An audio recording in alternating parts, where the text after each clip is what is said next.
So I do like a Goosey, but I think that I could be faster than them. I will probably try and go. Thanks ever so much to Abbie Brown for joining us on the EVO chat about her game, her life in rugby, sevens, the World Series, the Olympics, and everything that goes on with learning to develop to become an elite performing athlete. Huge thanks. Enjoy this. I was interested in the debrief and the reflection on the tournament from the rugby side of things. And my first thought was actually, would you even bother with it? Obviously, you're professional, so that would suggest you would. But there was just that much carnage, that much going on with COVID, that much of a challenge. Did you go into that much depth reviewing the rugby, or did you just go, tell you what, we survived that. We did pretty well. We didn't hit quite our target, but we'll take that and we'll move forward from there because that's done. It's a really interesting one. So taking back from Rio, I personally found it really hard to watch the semi-final and our final game. Like I couldn't watch it. I'm talking probably till the year just gone. Like I didn't watch it. And out there, obviously we watched every game back because you analyse it. You think what can I do better, but you watch it from a tactical, what can I do better next game? What can we do better next game? Because they're the similarities of this team, and you watch it in such a different mindset. Whereas this one, I haven't watched the Fiji game back yet. But I think, like you said, it's kind of, do you actually just park it because it was what it was? And actually, because it was such a different experience, it wasn't just like another World Series. It wasn't like we'd played a World Series all year round and then that was the final thing. And it was almost like the outlier in some sort of way. So, I mean, our coaches might have a different view on it. They'll probably want to watch it back, but I'm not super keen to watch it back, only because right now mentally I personally don't feel like I'm ready to watch back something that actually was quite a big, I want to say trauma. It's not trauma, but you know what I mean, like that kind of heartbreak, and you put so much into it and so much belief that mentally I don't think I'm personally ready to watch those semi-final and that final game back, because they were big moments that actually we needed to perform and we didn't. So then how do you then prepare for a tournament if you've just watched is a game that you should have won, or you think you should have won? It's quite a different, it's a hard mindset to get into, and I think it's definitely ones we can learn from taking forwards, especially because Paris is 3 years away. Huge learnings from it, but I think there's a time and a place with it, and next week probably I personally don't think is the answer. A few months down the line maybe, but yeah, not quite yet. So in terms of moving forward on a personal level, obviously you mentioned that you've got tournaments coming up. Yeah, how do you personally feel that you're going to take your game onto another level? I just wanted to get a bit of a breakdown on how you look at your game and what particular areas you might have been working on. Yeah, so obviously worked a lot on like my aerial stuff. So within the squad, I'm like more of an aerial player. So with our kickoffs, it's either like chasing or regaining. Like that's quite a big area for me. So that's something probably moving forwards I'm really keen to push again, and actually have more of an understanding and kind of more of a physical understanding as well, I think. And knowing what your body can and can't do, I think, is also key in that area.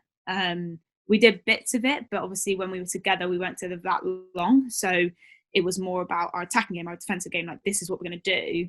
And I definitely think now moving forwards, we can build layers to it. So, we did loads of 3v3 stuff or loads of 2v2 stuff, but actually what does that look like for each player? And I think that's the biggest bit now, is individually everyone's so different, which is great because that's what makes a team. But actually now we've got more time together, can we actually go deeper into it and go, right, this person's really good at X, Y, Z. Like, yeah, their weakness are this, and this, but they do this really well. Let's utilize that rather than go, okay, broad team. I think that's definitely the next step. So yeah, for me, that's going to be my aerial stuff. That's going to be really challenging that side of things. It's as an opportunity, I suppose, within an enclosed environment to deep dive into your own technical, strengths to super strengths and building other areas up. It's probably an opportunity most professional rugby players, men and women, don't always have when they're in the constant churn of league competition, for example, in 15s. But in 7s, you get that bit of a break to then go away, do that homework, like you say, reflect on it, and then add the details. So it's an exciting opportunity, I guess, at the same time. Yeah, a huge exciting opportunity. And I think what's actually quite cool about this next few years is, although we've got home commies and a World Cup next year, we haven't got, they're not like that's the only big tournaments we've got, and then there's Paris. So although the World Series is super important and stuff like that, we've actually got a chance to explore it. And yeah, we might not do as well on the World Series, but you've got a chance then to explore your team and explore what we're about. And I think that's the bit that's going to be quite exciting with the team moving forwards. I wanted to ask a few questions about your development as a young player coming through, because obviously you grew up in the Southwest. You went through Hartpury College, which is a factory for rugby athletes. And obviously you've been a great follower of EVO Rugby, which we really appreciate your support. And Rob has done some brilliant work analysing some of your montages of the tries, and I've looked at them as well. There's clearly an energy to your game and an ability to manipulate defenders, utilise your strengths as an athlete, accelerating off spot, but also spotting where there's weaknesses as well. Just wanted to dive into a bit about your upbringing and games you played, or the environment at Hartpury, or was it before Hartpury or after that you discovered that those were real attributes that you could really make hay with? Yeah, so started playing rugby when I was 6, played with the boys. I played 10. I played with Jack Maunder, who plays at Exeter Chiefs. I don't know if you guys know him. Yeah, so played with him. We were 9-10 combination for probably 6-7 years. And then I went into the women's game, because you have to go into the girls' side at 13, I think it is. Yeah. So went into that. My dad actually was a ultimate hero, created a side because there was no other girls really in my area playing rugby. So I brought all my mates along from school. I was like, no, it'd be fun, honest. Like, they were like, at the end of the day, like, why did you make us do this? I was like, I needed a team. So so my dad, bless him, was like, coached us, kind of scouted people out in different areas. Like, if people needed picking up, like, he would go and be like, right, I'll come pick you up, I'll bring you to training. Wow. Like that kind of thing. Like, what was your dad's background in rugby then? Nothing. Oh, brilliant. So he's just brand new to it and just said, yeah. Okay, fantastic. And he absolutely loves it. Like, he still plays now. I don't know how old he is, 53, 54, but because he started late, he's like, well, I've still got this many years in. And I'm like, yeah, but your knee hurts, your back hurts, but he absolutely loves it. We're quite different. He loves the contact element. I'm not so sure, but we both love our rugby. And yeah, so then played with the women, and then went to Hartpury College at 16, which I've stayed there for 3 years, which I can't speak highly enough. Best 3 years of my life, I think. It's kind of cliche. I think everyone says it if they've gone to Hartpury College. A lot of people know about it. But it definitely was a place where I learned the hard way with training, I think, and like managing my time and stuff like that. So Nolly Waterman was our coach at the time. Yep. And I remember so well that one week we had an early morning session on a Thursday. I think we might have even gone out on the Wednesday night, like you do at college. I turned up to training and we were like 2 minutes late, like not even 2 minutes late. Went down to the gates and they were locked. And I was like, oh no, like they're locked. And she was like, and I lived at the top of the hill, so like to walk down like was effort, the whole shebang. And I remember her just looking at me and being like, well, you can't train because you're late. And ever since then I was like, well, I can't be late again because they'll lock the gate. So like it's like little things like that I really remember, but put me in such good like stead for like then going on to play for England and stuff like that. And we had a really good S&C coach, Owen, who again in the gym just got our bodies moving. And I never had really been in a gym before till I went to college. I didn't know, I obviously knew what gym was, but I never really thought, how do I do certain movements? How do you utilize that? How do you lift big weights? Because I just have never tried it, so I wouldn't know. And also then kind of, I've always been very fortunate. I used to play netball quite a lot. Loads of netball, loads of basketball, always that sporty kid. Brilliant transfer skills, isn't it? Yeah, exactly. And like I had that engine on me as well from netball, the hand-eye coordination as well. So there's a lot of things that I just kind of picked up really naturally with both sports, I guess. But with rugby, it wasn't really until then kind of after Hartpury, I went into the sevens program. So I was 19. So before that I had a year with the 15s. So I did a Six Nations with a 15 squad. Still at college. Saw my last year, and then they brought me into the sevens program. And like kind of from there, that was my first year in it, and that was Rio year. So I kind of took every opportunity that year, I think. I went to loads of World Series, I went to loads of invitationals, and I just absolutely loved it. I learned from everyone. Like, I kind of pick people's brains, or kind of how you act, how you don't act. And I think a lot of that was me growing up. I was 19, and the nearest person in age was about 24. So, and at that age, it's quite a big difference because they've lived away from home, they're standing on their own 2 feet, and I'm just like a bit starstruck, a bit like, what am I doing here? So yeah, that year was kind of an eye opener for me in the professional world. So I think that's a big thing now, is how you become a professional athlete is so different. And I think if you don't have good role models, or people in the sport already that can show you, don't be late, bring a water bottle, bring a notebook, like little things like that I'd never even think of. But actually, you then just, it's habit. Of course you bring a notebook to a meeting because I need to write stuff down. Like, that's just, now that's like, oh yeah, obviously. But when you're that age, you don't think that. So yeah, and then I think from there, like, my game as such kind of evolved. I've always loved rugby, both more 15s, because there was never really sevens. I never really saw it as an option. But I think a few years after that, I really just started finding who I was as a player. And it is that attacking in big spaces, taking a defender on one-on-one, using my footwork, but also the ability to put someone else through a hole and actually be able to make that pass is also really important, as something that I've worked on in my game and is a strength of mine. So I think it's kind of come from like being in the sevens program, is kind of actually finding what a player I am.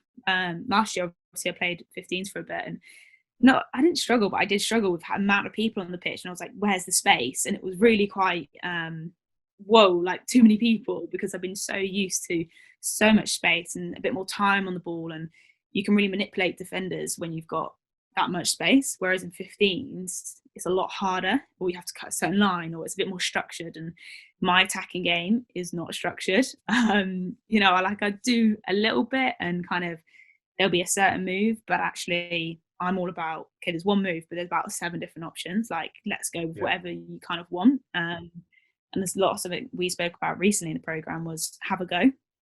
So whoever was inside, you'd be like, have a go, and then I'll work off you. So if you kick out, I might think, oh, I need to kick out too, or I might hit a line, or I might hit a switch line, so there's just all these different options depending on who is doing that move almost. And I think that's the bit that gets me really excited, is it's not the structure, it's the, what is that person going to bring? And like, to me, all the girls would know that I'm quite quick off the mark, but I'm quite quick to bounce out. So a lot of the girls will think, okay, cool, she's going to bounce out, what do I need to do? And it's like that understanding of each other, knowing what each other are going to do, and then actually manipulating defense together. How have you thought about, or do you even recognize that you're thinking about attacking individuals or defensive lines? Is it something you've been coached, or something you really consider, or would you say it's a natural development habits from the environment and the games and the training you've done over the years? I think it's a bit of both. I think it's quite a natural thing now because of the environment I've been in. I've been in some environments that it's not as natural, and kind of you don't do that. But actually, the environment that has been created is almost, they want to coach less and let you explore more. And I think that is, personally, I think it's a great way to coach, or I like being coached like that, because actually it gives you that free reign of going, well, what can I do? What's my skills? What's my strengths? And I definitely think if you create an environment that allows players to do that, you have a greater almost success rate, because you allow them to figure out what's right and wrong. And you're not always going to get it right, no, but actually, and then you review it and go, could you have done a better option? You go, yeah, probably could have done this. And that's like, I've been in so many meetings and so many like analysis meetings now that I look at something, I'm like, yeah, I shouldn't have done that. Like, I should have done this. And it's like, because I've been around it, and I guess it's that experience that I know what's right and wrong. It's just then doing it right more times than wrong on the pitch. And that's the difference. Absolutely. And in terms of so you mentioned before there that you entered the sevens program quite young. Did you already have some heroes or people you were already modeling in terms of your preparation, your training, your technical development, your skills? Yeah, so obviously like Nolly was in that program when I first went in, so she obviously coached me at college, and then she was in the program. Players like that, you know, Joe Watmore, Heather Fishers, like all of them were kind of already in the program, and I was then the new kids kind of looking up to them like, oh, what are they doing? How do I do that? Should I do this? And Nolly, fair play to her, is like always says she's like a mother figure, so kind of looked after me a little bit and was like, you need to do this or you need to do that. So that was always good. But I think definitely being put with the big guns probably gave me good good leap forwards, I guess. It's nice to hear. It's one of the concepts I use is trying to get players, even mentally, let alone the technical side of things. But if you can get somebody to try and emulate a hero or you know, especially an internationally recognised player, certainly from the men's game at the moment, Kolbe's arguably the most devastating attacking runner in world rugby. So if you say to a group of players, pretend you're Cheslin Kolbe, it's amazing what you can see suddenly appear on a pitch just from a mental change, let alone then going, okay, so the results from that mean I could try this more often in a game. I need to go and have a look at this sort of stuff. Yeah. So it's really, I've always find that interesting to find out how players have developed through the environments and who they've modelled their game on.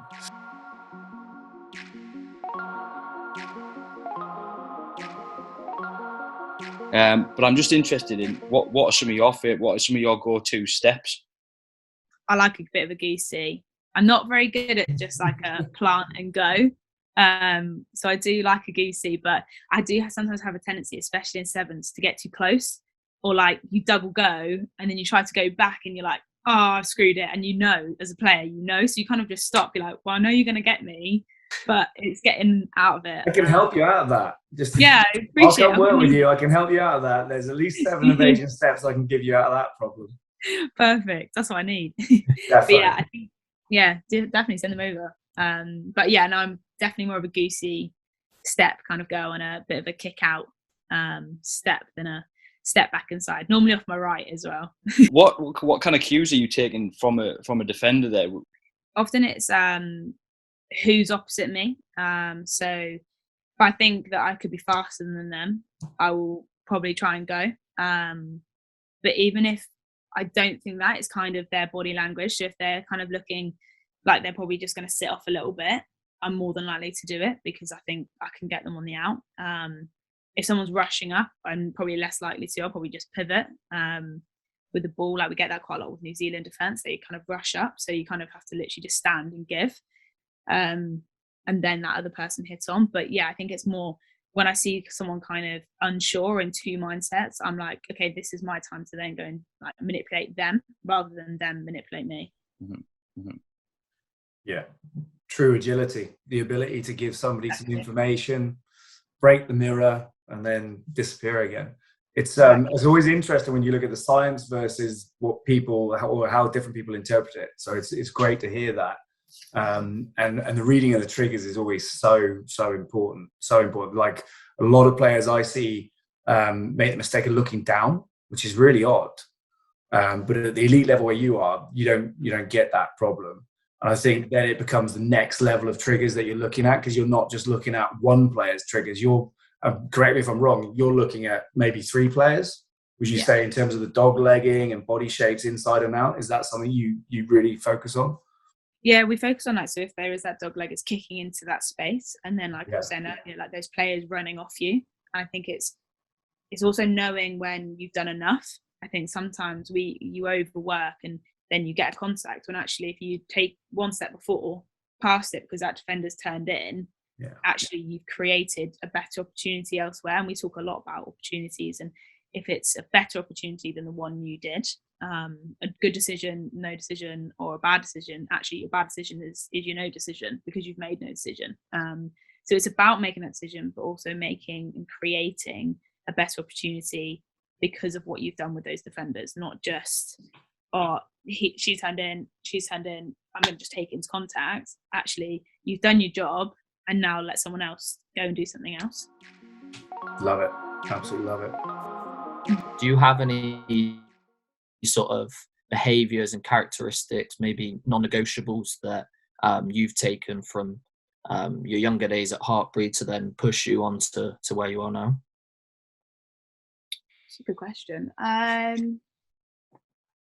probably not a non-negotiable, but like it's probably a value that I hold, is that kind of you're kind of being your best version of yourself, whatever that looks like.